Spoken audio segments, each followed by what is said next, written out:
Assalamualaikum warahmatullahi wabarakatuh.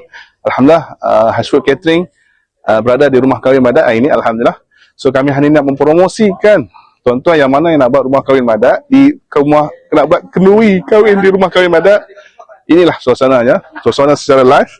Tuan-tuan, kami ni tangga dia.